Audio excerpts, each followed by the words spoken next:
فقد قال النبی صلی اللہ علیہ وسلم لا تقوم الساعة حتى يقال في الارض اللہ اللہ، اور کما قال علیہ الصلوۃ والسلام۔ حدیث شریف میں آتا ہے کہ قیامت اس وقت تک نہیں آئے گی جب تک اللہ اللہ ہوتا رہے گا۔ تو اللہ کا جو ذکر ہے وہ اس کائنات کے قیام کا سبب ہے اور علت ہے۔ جب تک کائنات میں اللہ کا نام لیا جاتا رہے گا، کائنات قائم ہے، تو معلوم کہ اس کا وجود اللہ کے نام پر مبنی ہے، اللہ کے نام پر قائم ہے۔ یہ حضرت شیخ زکریا رحمۃ اللہ علیہ فرمایا کرتے تھے کہ جب پوری کائنات اللہ کے نام پر قائم ہے تو پھر ہمارے چھوٹی چھوٹی ذات اور چھوٹے چھوٹے کام وہ اللہ اللہ کرنے سے کیسے قائم نہیں ہوں گے؟ ہمارا مدرسہ، ہماری مسجد، ہماری خانقاہ، ہمارا کام، ہمارا کاروبار، ہمارا گھر بار، جب پوری کائنات اللہ کے نام پر قائم ہے۔ یقال فی الارض اللہ کا مطلب ہے کہ اللہ اللہ کہنے والے مراد ہے۔ اللہ کہنے والے جو اپنی زبان سے اللہ کہیں گے، ان کی وجہ سے پوری کائنات کا نظام چلے گا۔ تو جو اتنی بڑی کائنات جس کے نام پر قائم ہوگی، تو وہ چھوٹا چھوٹے جو ہم تو ایک جز ہیں پوری کائنات کا، ایک چھوٹا سا بالکل ایسا نقطہ جو نظر بھی نہ آئے۔ ہم اتنا چھوٹا نقطہ ہے، پوری کائنات اگر دیکھی جائے تو ہم کتنے بڑے بنتے ہیں، لیکن اس کے باوجود بھی اللہ تعالیٰ کی پوری عنایات اس انسان پر ہے، پوری عنایات۔ اللہ کی جتنی بھی تجلیات ہیں، جتنے اوصاف ہیں، جتنے نام ہیں، ان تمام کا فائدہ ان مخلوقات میں صرف انسان اٹھاتا ہے، پورے کا کامل، باقی پوری نہیں اٹھاتے، پورے نہیں اٹھاتے۔ کائنات کا بہت بڑا ایک حصہ ہے جن کو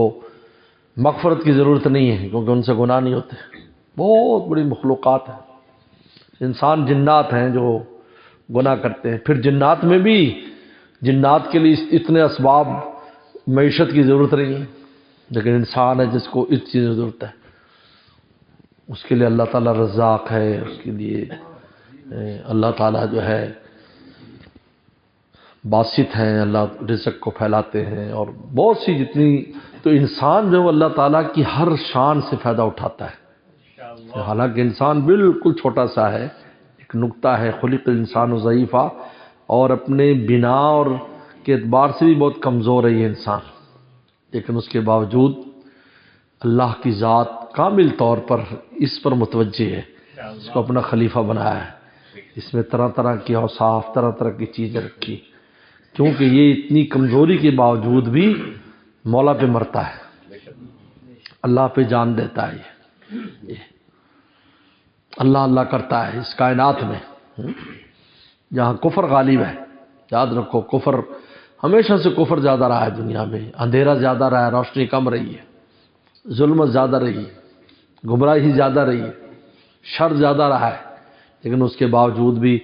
اللہ تعالیٰ کے نام کو قائم رکھتا ہے۔ اس لیے مولانا رومی فرماتے ہیں کہ اگر گیتی سراسر بادگیرت، کہ اگر پوری کائنات جو ہے نا وہ آندھیوں سے بھر جائے، ہر طرف طوفان آندھیاں چل رہی ہوں، چراغ مقبلہ ہرگز نہ میرت، فرمایا اللہ کے مقبول بندوں کا جو چراغ ہے وہ جلتا رہے گا، لوگ اس سے فائدہ اٹھاتے رہیں گے، اس چراغ کی روشنی میں اپنا سفر طے کرتے رہیں گے۔ چراغ مقبلہ ہرگز نہ میرت، کبھی ختم ہونے والا نہیں، چاہے پوری دنیا گمراہی سے بھر جائے۔ اب حدیث شریف میں آتا ہے لا یزال من امتی امت قائمۃ الحق حتی یاتی امر اللہ، ایک امت اور ایک جماعت ہمیشہ حق پر رہے گی، چاہے جب تک اللہ کو حکم نہ آ جائے۔ اللہ کو حکم سے مراد ہے کہ وہ ہوا چلے گی جس سے سارے ایمان والے دنیا سے چلے جائیں گے، اس وقت تک وہ جماعت قائم رہے گی۔ لا یضرهم من خذلهم ولا من خالفهم، جو ان کو چھوڑ دے گا، ان کی مخالفت کرے گا، ان کا پھر بھی کبھی نقصان نہیں ہوگا، وہ جماعت اسی طرح چلتی رہے گی اور قائم رہے گی۔ تو بہرحال ذکر کا انسان کو ہمیشہ اہتمام رکھنا چاہیے،